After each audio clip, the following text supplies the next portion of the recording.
On Monday Night Football, after your win against Wolves, there was a conversation about, do you look at Manchester United at the moment and think 1 defeat in 9 or 2 wins in 6?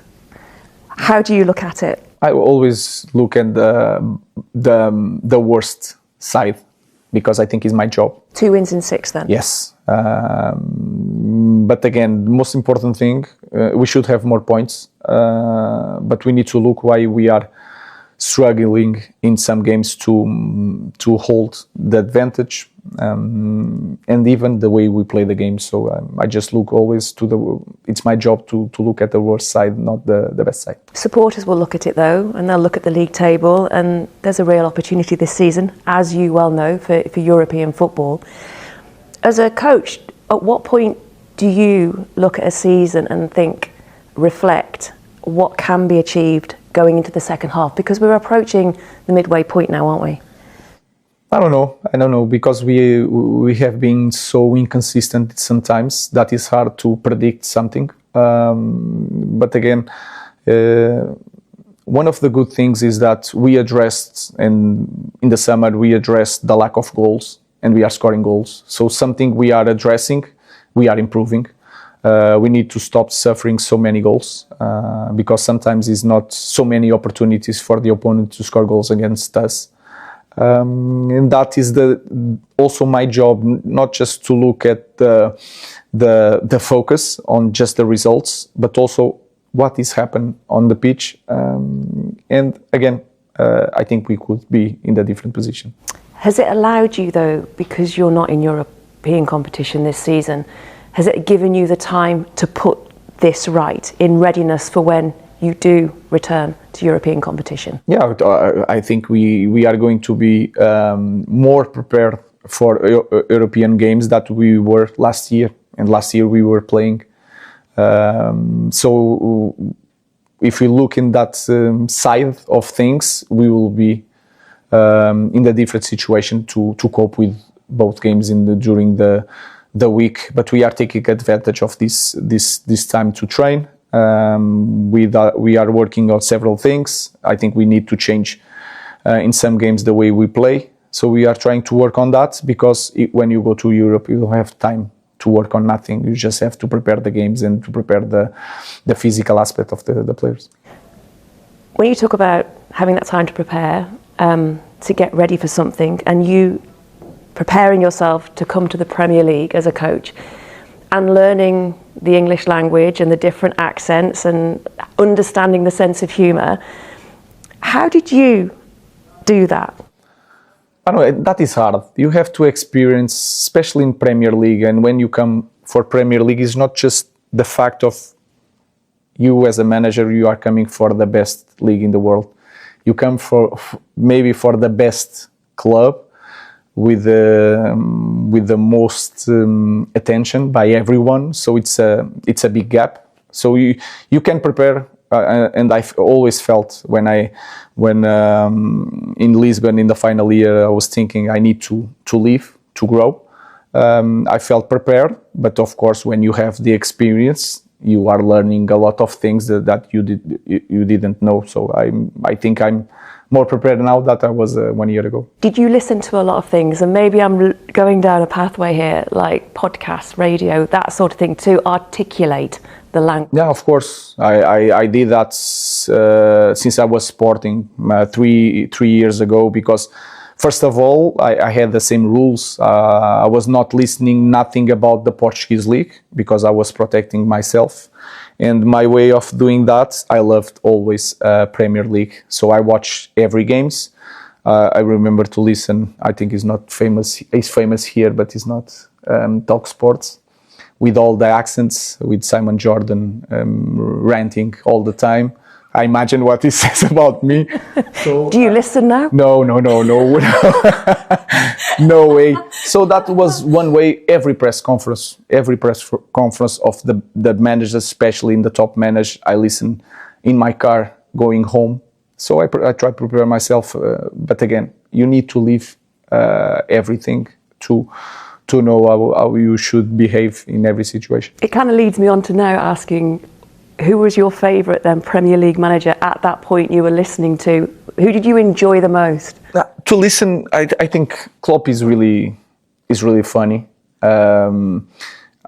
Everyone listen. Guardiola is a reference for everyone. Mourinho had his time here, so I try to listen everyone and try to understand everyone. So it was not just the top managers, but most of the time it was the top managers that I listen. Would you like to have contested against Jurgen? I don't need more competition. I just need to survive this one. I think we are especially this season, I think is more competitive than ever. Everyone is really smart. Every club can buy good players. Sometimes it's not top players in people's minds, but if you have, and I come from a different world, if you have 40 to pay for any player is a big player. So I don't need more competition. I have competition enough. But it does seem very open, doesn't it, this season in the Premier League? Yeah, it's going to be like that, I think, until the end, especially for European football. Even if you see, of course, Wolverhampton is struggling, but the rest, everything is so near that everything is going to change until the end. Do you still kickbox? Not anymore. I don't have a lot of time. I have a bag here.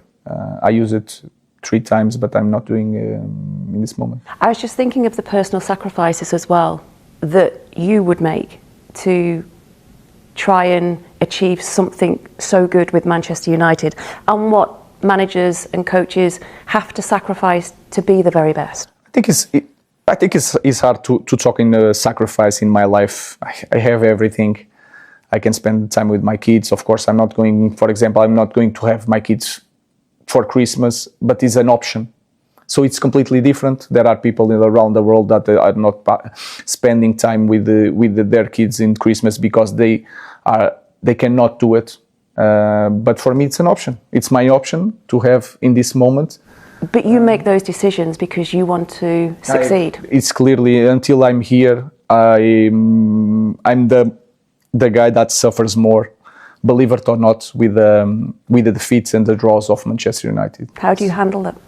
But it's easy to prepare the next one and to believe in myself that I will be able to change things and to try to everything that I said, especially to the board and to the fans, and try to do, because you cannot promise results, but I will continue to do everything I promise to everyone here. Is it something you take home? Yeah, sometimes it's getting harder not to think about football at home. I think that is normal, because you are thinking, but I can be a normal dad at home. Tonight, it's a very good morning to Steve Bruce. Morning, Brucey. Morning, Brucey. How are you, mate? Good morning. Good morning, you both. How are you doing? Yeah, really good. What do you make of Ruben Amorim saying then he's not doing well enough? Well, in terms of results, is he admitting that himself, or is he replying to what Scholesy and a few of the other lads have said too? Do you know the one thing about him, Jeff? I think all of us like him, huh? Yeah. And this particular moment is arguably the best time he's had in 12 months. So the last 4 or 5 weeks, 6 weeks, we've seen a little, we've seen something. The 2 boys that they brought in, Cunha and the other one in Bournemouth, have certainly give them something up top end of the pitch. And we've seen glimpses of them that are a good team. I mean, they were very, very impressive against, I have to say, a very poor Wolves team. So, at this particular moment, they're doing okay. But look, if you're the manager of Manchester United, it's not just good enough to say we want to be in the top 5. You've got to be competing at the very, very top end of the Premier League. Brucey, where are United at this moment? I mean, we're talking about Tottenham, for example, right? And they're on get rid of the manager, this, and Thomas Frank has to go. But the fact of the matter is, Tottenham have had some excellent coaches and excellent managers in recent years, right? And you can compare that a little bit to United in the respect that post Sir Alex, they haven't had anything like, nowhere near the success that you boys had under Sir Alex. However, they've clearly had some good managers and good coaches. So where are we in the respect of where are we with the time that coaches and managers should get? Well, Ali, I think if you ask any top coach that that you ever come across. And the one thing they always say, it's all about players. Yeah. And at the end of the day, I mean, it's obscene to be talking about Thomas Frank at this particular moment. How many managers have they had with this group of players they've got? Does the players ever feel accountable to it?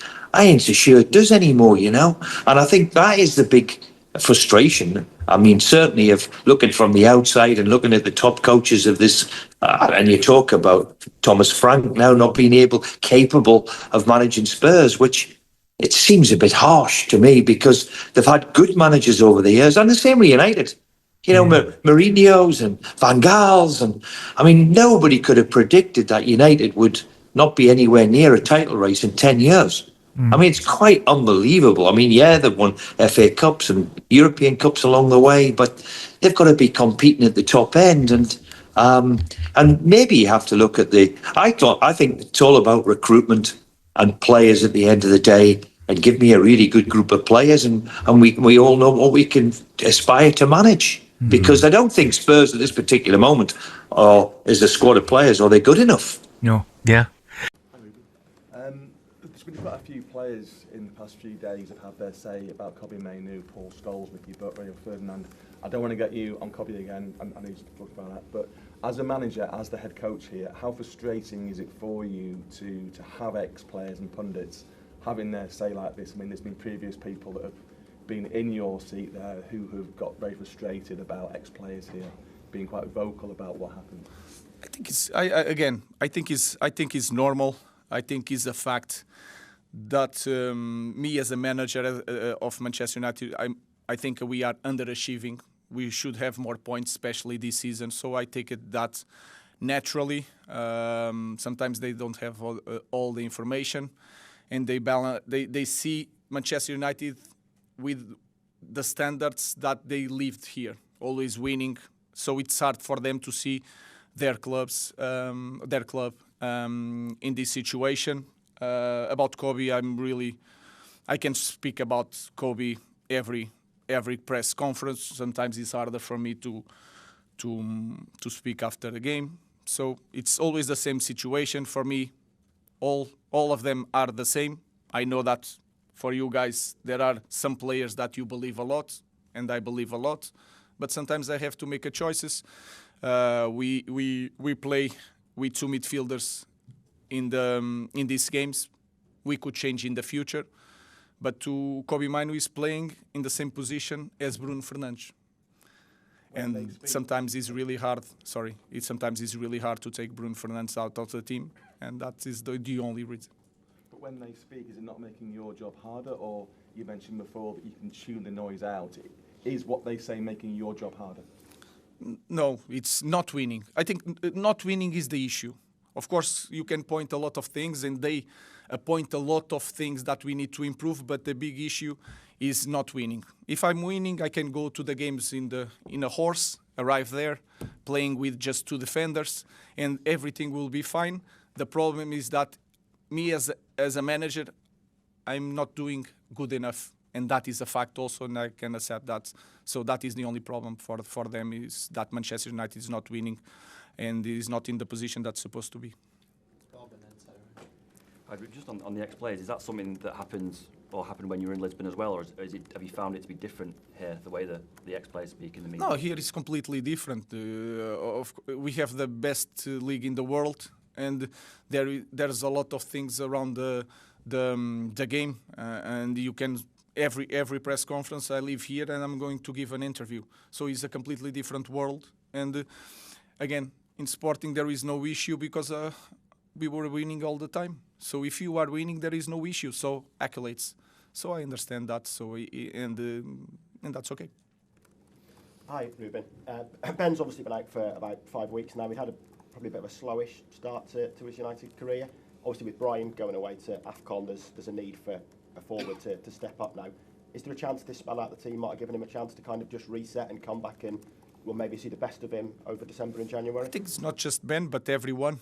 I think we need to adapt a little bit the way we are going to play the games. And that is a good opportunity to do that, because we cannot think that we are going to play the same way without Ahmad Brian and Us, but especially Ahmad and Brian, because of the characteristics that is really hard to get. They have more or less the same characteristics, both of them, and we are losing them for a few games, but it's a good opportunity for us to try to play in a different way.